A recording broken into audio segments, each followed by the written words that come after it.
welcome to the More Free Time Portland podcast. Do you feel like there's just not enough time in your day? Overwhelmed with all the responsibilities of life? This podcast was designed to give you practical tools and resources to not only get more free time, but to help you thrive as a mom, wife, and busy professional and help you win back your day. If you're receiving tons of value from this podcast, subscribe, rate, and review so that we can help more people like you. Now, on to the show with me, your host, Ashley Whaley.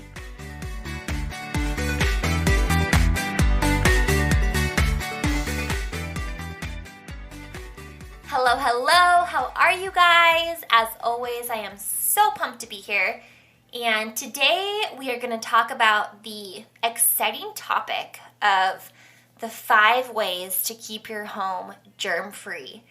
And we are just still in the thick of COVID and all things social distancing, and we are all wearing our masks, and we are all using extra hand sanitizer. And we actually created a blog post on our website at morefreetimecleaning.com about these five ways to keep your home germ-free. But I just thought that an extra way to add value to our community, which is what we're all about, is just to kind of resurface this blog post and just touch base on a few simple things that we can do as a community to help keep everybody safe and healthy. And it really does start within your home.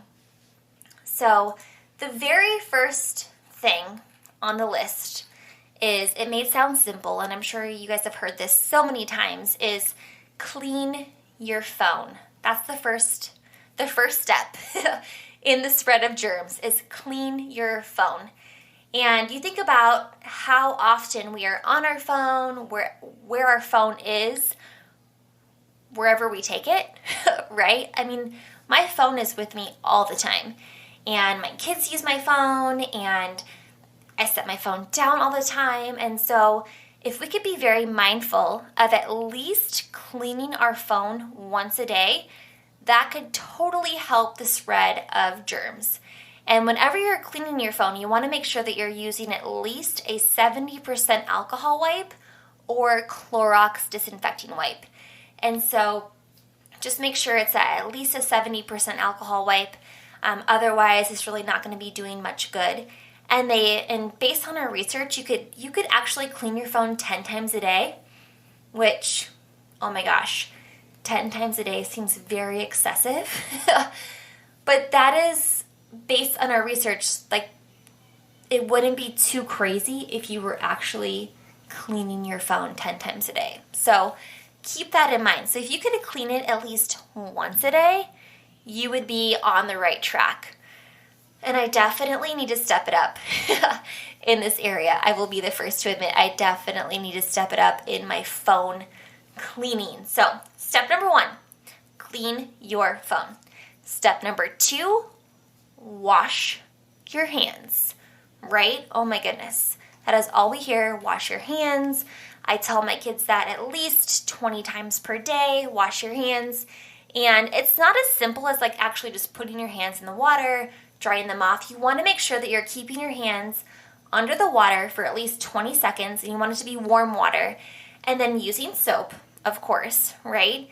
But then also scrubbing underneath your nail bed and then scrubbing in between your fingers. So it's not just as simple as put your hands underneath the water and then, head out.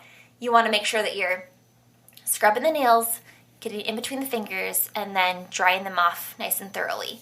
And for like the 20-second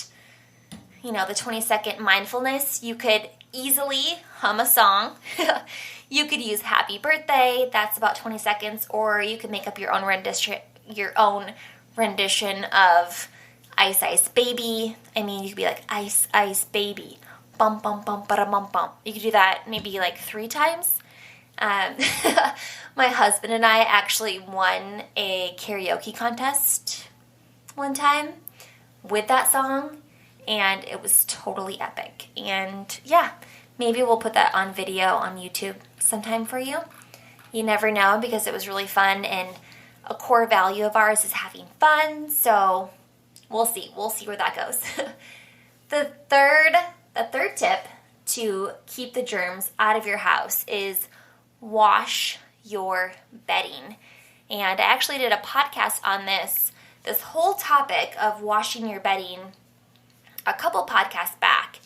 And you think about how much time you spend in your bed and just the amount of germs that build up with your blankets and your pillows. And so if you could wash your bedding once a week, that is going to be most ideal. However, that's not always as easy for some of us, right? It's a time commitment. So if you could at least do it every other week, you are going to be on the upper end of what society is actually doing. But my suggestion is if you cannot wash your bedding every single week, what you can do is buy a second set of sheets and then change your bedding once a week. And that will help to reduce the germs that you're sleeping in. You can kind of put the dirty sheets aside and then get to them at a later date. But at least you're still changing your bedding once a week, and it just really reduces the amount of germs that are in your bed and then on you and then spreading to others. And the importance of washing your bedding is so key. I 100% believe in it because it has 100% been a game changer for our entire family. The number four suggestion to reduce germs in your home is taking off your shoes, which sounds really simple. However, I grew up in Minnesota, and everybody in Minnesota took off their shoes. Anytime you come into somebody's home, you take off your shoes. It's common courtesy. It's just what you do, especially when you're coming in from like the thick of winter and you've got snow and just all the slush and all that on your shoes. You take them off. However, in the Northwest, the climate here is very mild, and the amount of times that I notice people not taking off their shoes is way more common than not. And so, and I will be the first to admit that I am totally one to notice when people don't take off their shoes. My children are like the shoe police. Anytime people come into our home and they have not taken off their shoes, our girls will immediately say, "Hey, can you please take off your shoes?" And they're super cute, and people always do, but it's kind of like one of those things that you want to be more mindful of, especially if you're one to not necessarily always take off your shoes. Your shoes carry so much bacteria and germs, and oh my gosh, all you have to do is just do a Google search and look at the research of what is out there from Google that says how much germs and bacteria are on the bottoms of your shoes, and you will instantly want to take your shoes off from here on out. So if you are one that doesn't take your shoes off when you come in and out of a home, just start doing it. It's not that big of a deal.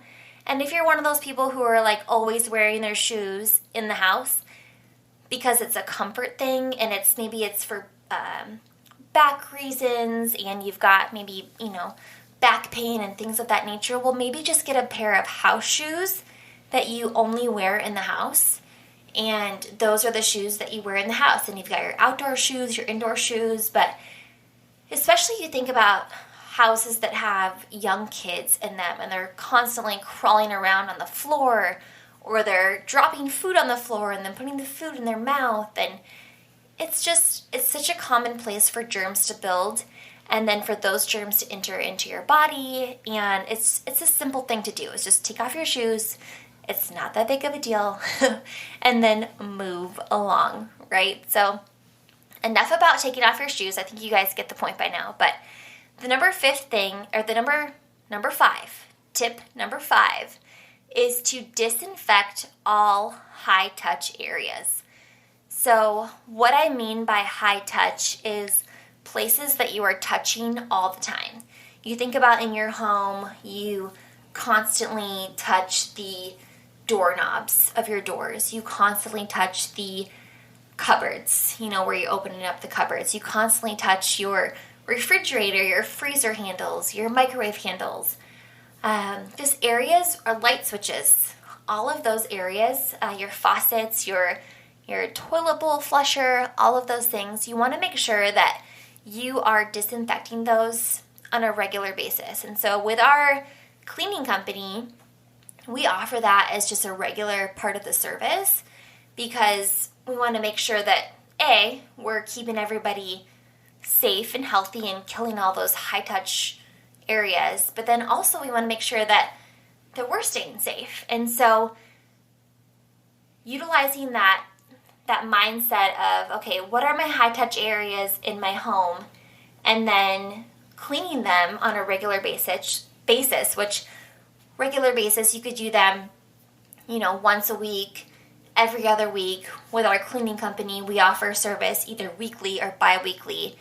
But it's just, if you're doing all these other 4 things that I talked about, and then including step number 5 of disinfecting the high-touch areas, you are going to do such a great service to yourself, to your family, to your to your community, the people that you come in contact with often, and then you're inevitably going to help stop the spread of this crazy virus that we're all a part of. So I think if we can just all do our part and just be more mindful of how we spread germs, especially in our home, I think we're going to have just, we're going to make a difference, right? And making that difference starts within our home, within our own personal choices, and if we can just all band together, we just want to get back to normal and not have to be wearing masks and just living with all of these restrictions. So I hope this was helpful. Again, if you want the actual printed version of what this guide looks like, go ahead and head over to our website, which is www.morefreetimecleaning.com, and just click on the blog and then go to the 5 ways to reduce germs in your home, and you will find all of the details, the facts within that post. So thank you guys for listening. Appreciate you. And I'm just having so much fun with these podcasts and just looking forward to what is to come. So we'll talk to you all soon.